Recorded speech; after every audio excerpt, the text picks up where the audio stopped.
Breakfast day 4 is jam on toast. Not a very generous amount of jam on toast.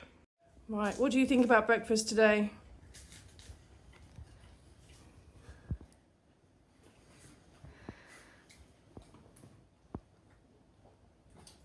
Something that I noticed with spreading the jam is that because the bread made yesterday was a lot more dense, when you cut it, it was a smoother surface, which makes it easier to spread things more finely. Now, when you've only had a go at making that bread once, so it might come out differently next time, and it might be lighter with some experience, or that might be how it is, I don't know. But certainly having it sort of more light and fluffy means that you have a rougher texture, which means it's harder to get a thinner layer and stuff on it, which is good if you want more, but bad if you want things to last. What do you reckon, Gabriel? Can't talk, eating. What do you think, Elspeth? Is it yummy? I think that's a yes. So lunch day 4. This is called the Oslo meal. It's developed in Norway in the 1930s, originally as a fairly cheap and nutritious way to make sure that children stayed fed. You're also entitled to half an apple if you want to finish it off, but have that afterwards. So I'm quite looking forward to this. It's just salad and bread with butter and cheese. What I'm most excited about is we've got reasonably thick butter on both slices, so we've been frugal earlier on in the week, so we're able to kind of reap the rewards later on. The cheese is a little bit lacking. That's my portion of cheese. I would say that would do me on some crackers for a snack. But yeah, I'm just probably going to shove it all in the bread and just shove it in my face, I think. Like what someone else has done. What have you done, Gabriel? What have you made with yours? A ham sandwich. A ham sandwich? Where did you get the ham from? A melted cheese toasty. Did you? Wait What a have you minute. really got? You've got cheese. That's not It's white ham. It's white White ham. He's being a cheeky monkey. Especially bleached. What do you reckon, Elspeth? Is that yum yum? The beetroot seems to be a hit with the little one over here. Oh yeah, look, she's after more. Wow, we're gonna tuck in. Go. You said I can't have any more cheese, but I wanted underneath, and I can't put down the other. And why can't you have more cheese? Because we need some for the other days. Yeah. How does that make you feel? Angry. Angry. Do you really like cheese? Yeah. And how does it make you feel knowing that you can't have as much cheese as you want? Angry. A bit disappointed. Yeah.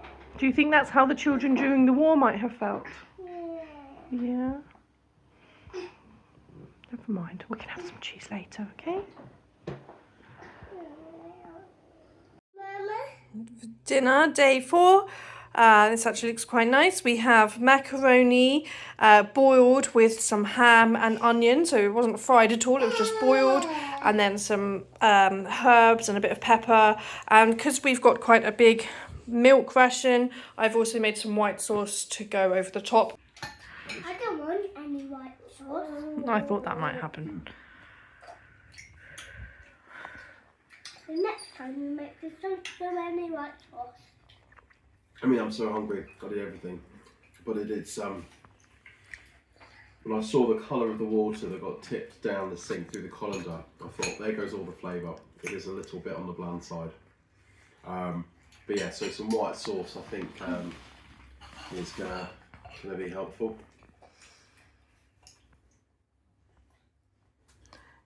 Might have got a bit lumpy while I was sorting out the children. Yes, when you've got children who decide to take all their clothes off and then hide them somewhere, then everything takes a little bit longer, doesn't it? I can imagine the Children in 1940, not doing as they're told, running off. Right, try a spoonful of that then. Is that better? What are you having there, Gabriel? Sweetie. And do you remember, how many times have you had the same bag of sweeties over this week? 3. This bag of sweeties has lasted Gabriel for 3 times, and I'm so impressed. Are you going to eat them all today, or are you going to save some for tomorrow? What do you reckon? You're going to eat them all So today. you won't have any more then? But I am so impressed with your ability to save some. That's so good. So day 4 completely done. Feeling okay, feeling much better than I was before. Although dinner was a bit of a disappointment, I think, for me. Who knew that you could make onions and ham taste of not a lot, but That was yeah. It's not how. If we were to cook the same thing, which is not too dissimilar of something else we would make, we would cook the pasta, fry up everything in the pan, and then chuck it all together. yeah. But by boiling it all, you've just sucked out all of the flavour. And when you poured, I saw you pouring it in the colander, and you could just see all of that coloured liquid, all of that flavour just go down into the sink, which just seems very bizarre. Yeah. To us. But I guess it's quite a relatively new thing. There's a lot of things that have changed in our lifetime in terms of nutritional advice, innovations, like steamers have come in. Oh yes, you only want to steam vegetables, and you want to or cook them as little as possible to retain all that nutritional goodness, and you use the least amount of water and things like that. So that's quite a modern thing, really. Yeah. But your mum told you something as well, didn't she? Oh yeah, that because I'd said about some of the vegetable dishes we'd had over the last few days that hadn't really tasted very nice, and she said that, well, back in history, back in the 40s, that people would have put a lot of salt in there just to give it kind of some flavour, and we don't add salt into anything really, and I've kind of carried on with that a little bit with what we're doing. So yeah, maybe that would help to give it flavour, or maybe it would just taste really disgusting to us, just taste like salt. So it's certainly something that has caused arguments with at least one of my friends when it's coming to cooking off about whether we should add salt or not salt, because one of my friends, he's half Italian, so they put salt in everything. And so we came to this agreement that if we were cooking at his house, we'd put salt in. If we're cooking at my house, then we wouldn't, much to his upset. And my upset as well if we're cooking at his. But I think when I was growing up, my parents told me that the health advice at the time was you want to restrict salt in your children's diet as much as possible. And because of that, I've not really had a lot. And so it's quite overpowering when I do have it, and it tastes horrible. But if the people I know that have grown up with salt find everything really bland without. So I'm guessing there's some sort of conditioning in your taste buds there. yeah. But yeah, I'm pretty sure if you'd added salt, we'd have been retching for our palates, our delicate, unsalined palates. Yeah. But yeah, it's all good. Over halfway now, so 3 days left. So excited to see what's happening tomorrow. Yeah, I mean, I was very excited about having a decent amount of butter on bread. Oh yeah, today. lunchtime. I enjoyed lunch today, which was good. But then I saw you calculating about whether we might have enough butter to make more biscuits, and I was all of a sudden started to panic. So maybe I should have had so much butter. I'm not sure if we do. I don't know.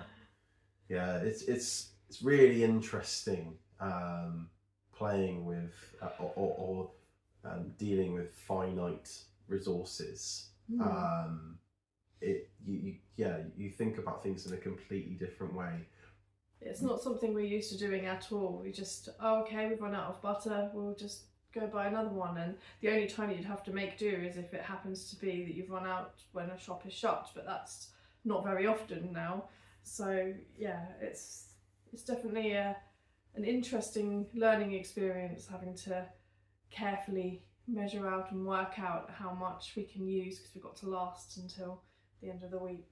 So I was doing the same thing with jam as well this morning, because I want to make a jam roly-poly pudding later in the week, so I need to make sure we've got enough jam for that. Yeah, your inner scientist was coming out. She wasn't distributing the jam, she was aliquoting the jam. That's the right term, isn't it? Yeah. So, yeah, she was kind of eyeing up the teaspoon. Is that, oh no, that's too much. But I mean, we've got jam with fruit in it, proper fruit, so that's quite hard to, you know, get small amounts, because if you get any lumps in there. Yeah. Yeah, good. Certainly, I'm feeling like less of that constant hunger right now. I don't feel stuffed. Like on a normal day, I'm like, yeah, I could have some tea and biscuits after, I think it was, you know, just some sort of snack. But obviously, we're not, and I'm feeling fine. I'm feeling a little hungry, I think, but yeah, hunger's not something that I'm used to feeling anymore or ever, like, so I think only just before I eat, so it's an interesting feeling, thinking actually it's okay to be a little bit hungry. It's not necessarily a problem. I certainly have realised that I'm kind of almost afraid of hunger. I mean, we live in a very snacky culture, it's very easy. I remember years and years ago when we were much younger, and we're like, I really need some chocolate, and it's like 11 o'clock at night, and then we just go to Tesco's because it's open 24/7, and we get some chocolate and scoff it and things like that, and you know, any sort of pangs of hunger, so let's have a snack, have a biscuit or something. We're very much not like that now. We try not to snack too much after dinner, but yeah, this there is this kind of almost fear of hunger, and actually I actually feel quite good right now, and it's we did some dieting thing with cutting out sugar several years ago. It was about 7 years ago.